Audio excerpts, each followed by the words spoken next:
relação à pesquisa sociocrítica, né, sobre o ensino da educação física e a formação de professores, o texto, o que eu vi no texto é que, de todos os estudos analisados dos vários países, né, a gente vê que existe uma falta de atenção enorme dada às questões morais, sociais, políticas, pela educação física escolar, tá? Então, pouco se vê sobre abordagens ali que contemplam temas tão emergentes da nossa sociedade, né, como sexismo, o machismo, o racismo, entre outros. E por outro lado, né, existe uma ênfase muito grande durante as aulas de educação física ao desenvolvimento de habilidades técnicas, né? Ou seja, a prioridade ali ao saber fazer em práticas que, na maioria das vezes, elas são meramente recreativas, né? Nas aulas de educação física escolares, tá? Então, essa fragmentação do conteúdo, essa superficialidade durante a abordagem dos temas e a falta de conexão com temas emergentes e necessários, ela não acontece só aqui, né? Ela é explicitada por vários estudos de vários países, tá? Foi o que eu notei aí. Só complementando aí o que o Wanderson falou, por volta de 1980, né? Várias partes do mundo tiveram as ideias, começaram a estudar, a pesquisar sobre a teoria crítica aí. É um movimento de mudança aí, que ocorreu não apenas no Brasil, mas em outras partes do mundo também, concomitantemente. E eles atribuem muito isso, né, Fabrício, a algumas falhas no processo de formação. É o que eu vi lá. Então, parece que não é só no Brasil, né? Porque lá o estudo, ele aborda pesquisas que aconteceram na Espanha, nos Estados Unidos, na Nova Zelândia e na Austrália. E parece que nesses países também se atribui isso, essas questões que a gente abordou, a falhas no processo de formação. O texto aqui traz para a gente também, né, como abordar esses temas, essa temática no nosso dia a dia, que vem em cima do que você falou no início, né, que é a criação de um ambiente inclusivo, uma adaptação do currículo, né, conforme a comunidade, as faixas etárias, adequado à prática da educação física, né, as temáticas que vêm, a formação nossa como professor, né, como que a gente pode praticar essa formação contínua, né? Buscando conhecimento, buscando, através de estudos, né? Uma melhor abordagem do nosso tema. Uma anotação aqui também sobre atividades colaborativas, né? Que eles coloquei assim, promover atividades que incentivem a colaboração entre os alunos, que é o que a abordagem sociocrítica traz muito, né? Para não ser um conteúdo vazio. Também coloquei uma reflexão e o diálogo, né, que eu acho que é muito importante, principalmente nos temas mais sensíveis, né, questões de gênero, desde a educação infantil. Também deixei aqui um relato, né, rapidinho, da obra como ponto-chave. Já a obra discute a necessidade de uma educação que não apenas reconheça, mas também atue ativamente para promover a diversidade. Então, a nossa prática, né, nosso estudo ali, ele vem em direção a isso, né? A trabalhar de uma forma que a gente consiga passar para as crianças o conteúdo e que eles também consigam refletir sobre as questões sociais, né, dentro das aulas de educação física. E eu percebo muito essa falta, essa problemática começa lá na formação inicial, na faculdade, né? Se ensina como jogar basquete, como jogar vôlei, né? A parte específica da disciplina, e é esquecido como ensinar, né? As estratégias, as metodologias. Então, essa formação inicial, o problema é lá na faculdade, né? Nas ementas, e a falta de formação continuada. Por exemplo, quando a BNCC foi implementada, pelo menos aqui no meu município aconteceu isso. Fizeram reuniões, um representante de cada escola, fizeram as formações, e esse representante de cada escola não passou para a escola como trabalhar a BNCC, né? A BNCC, ela traz as temáticas a serem trabalhadas, mas ela não traz o como desenvolver essas temáticas, né? Como.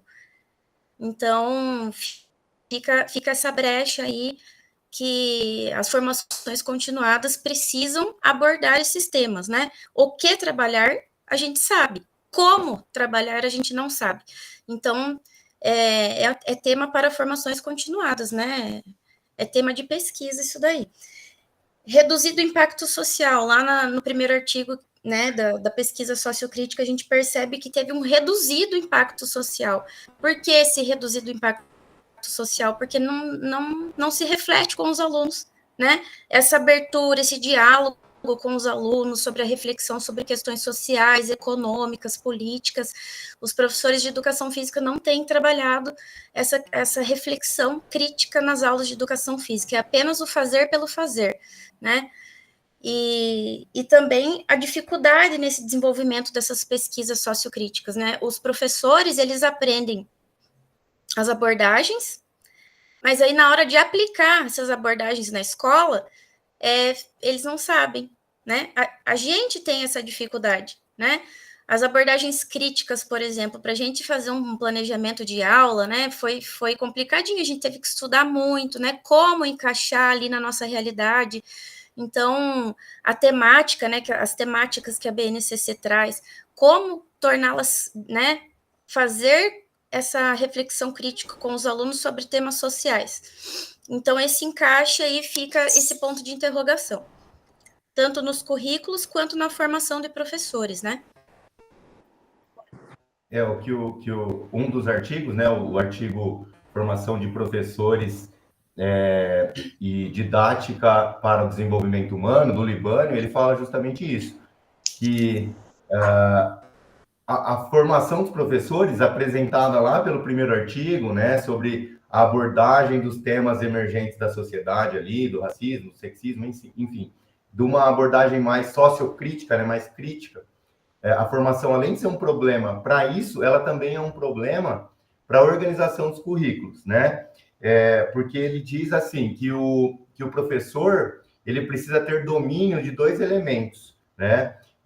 Para sua atuação pedagógica: domínio dos conteúdos da disciplina específico e domínio dos saberes e habilidades para ensinar esses conteúdos. Então, é como você falou, né? Se ensina o que fazer, mas não dá atenção para o que fazer. Isso parece que é desconectado nas licenciaturas, né? Então, a ênfase é sempre aos conteúdos, principalmente na formação do professor especialista. E pouca atenção é dada às metodologias de ensino daqueles conteúdos, de que forma elas vão ser abordadas. E é por isso que, talvez, na educação física, a maioria dos nossos colegas, o que eu vejo na minha realidade, na minha escola e nas escolas que eu já trabalhei, é isso, né? Aquela abordagem mais tecnicista, com ênfase ao saber fazer, né? Ou, então, práticas meramente recreativas. Então, é isso que o Libânio fala, né? Que corrobora muito com o que você falou.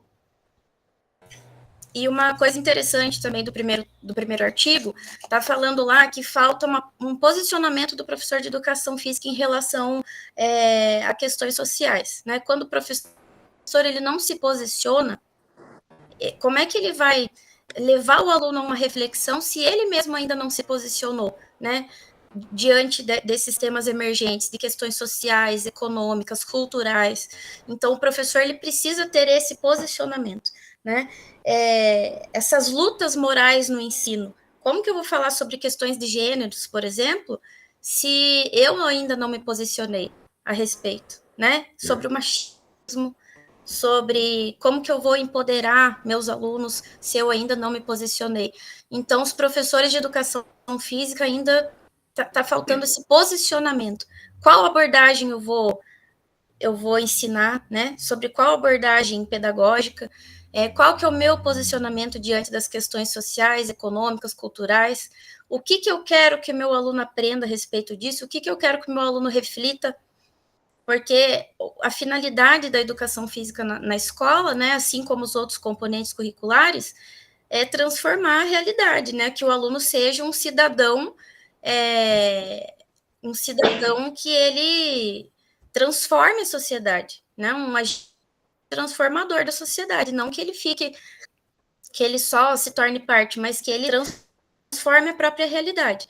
Então, como que eu vou tornar meus alunos cidadãos atuantes na sociedade se eu não levo eles à reflexão? Aqui só pegando um gancho no que você pontuou, né? Até acabei anotando aqui. Uma coisa que a gente enfrenta um pouco é resistência e mudanças, né?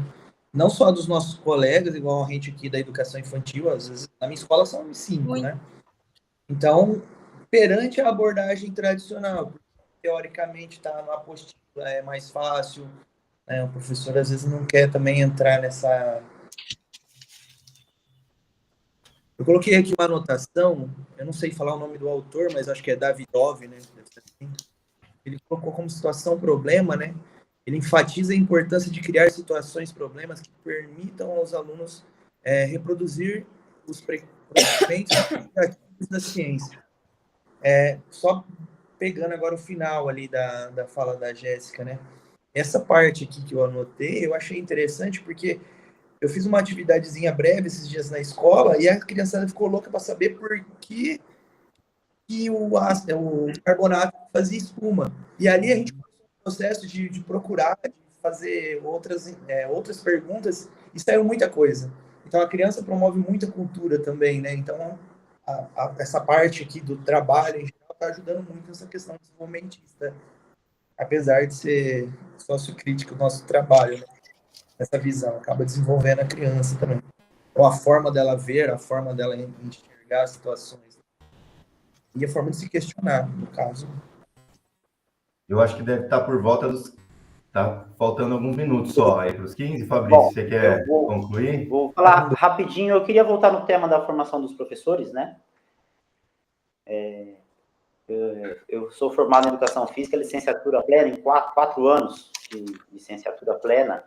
E eu procurei fazer a licenciatura em Pedagogia, não sei se o André também foi o mesmo caso, principalmente para entender as questões relacionadas à educação infantil.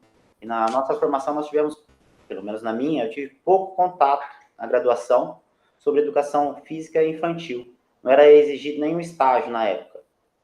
E eu queria também entender mais sobre o modo de agir e pensar dos pedagogos, né? A gente, professor de educação física, pensa um pouco diferente dos pedagogos. Então, eu achei necessário fazer a licenciatura em Pedagogia, também para aumentar o saber teórico e sistematizar a minha prática. E eu percebi exatamente o que Libânio relata no texto 2, né? ênfase nos conteúdos na formação específica, deixando de lado as metodologias, enquanto que na formação em Pedagogia acontece o contrário. ênfase nas metodologias e deixa de lado os conteúdos. E esse fato gera umas situações curiosas, né? Aqui em Catanduva nós temos um cargo de recreacionista, eu já trabalhei de recreacionista, e esse cargo é o professor que é responsável pelas crianças que estudam regime integral, né, da educação infantil. Elas ficam meio período com o pedagogo e meio período com o recreacionista. E esse cargo aceita a formação em pedagogia e em educação física. E gera muitas controvérsias em relação aos métodos utilizados. O recreacionista, que ele é pedagogo, vem de uma origem da pedagogia, em geral, ele trabalha de uma forma bem diferente do recreacionista professor de educação física, que trabalha a criança mais integralmente, o físico, o cognitivo, psicológico, né, social, ser integral, né? Enquanto o outro, né, o pedagogo, devido à sua formação, por vezes ele não dá o devido valor à cultura corporal. Então, sendo o mesmo cargo, mas se trabalha de formas muito diferentes. Isso que eu queria relatar. Eu acho que ficou bem concluído aí o nosso... Alguém cronometrou total? 14:09. Pode fechar, Jéssica, vai lá. Pode fechar.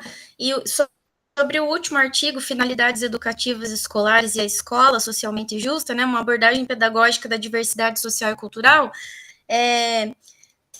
tem essa necessidade de uma abordagem pedagógica que considere essa diversidade cultural, né? E como na BNCC é tudo muito amplo, tudo muito aberto, né? E cabe a nós, professores, fazer essa contextualização na escola, né? Como que a gente torna um currículo inclusivo? Quando a gente traz o que o aluno já sabe, né? Quando a gente traz a cultura do aluno para dentro da escola. A formação professores deve incluir essa preparação para lidar com essa diversidade, né? Não só do currículo inclusivo, mas trazer metodologias ativas, formação continuada para os professores, né? Ambientes de aprendizagem diversificada, educação antirracista e de gênero.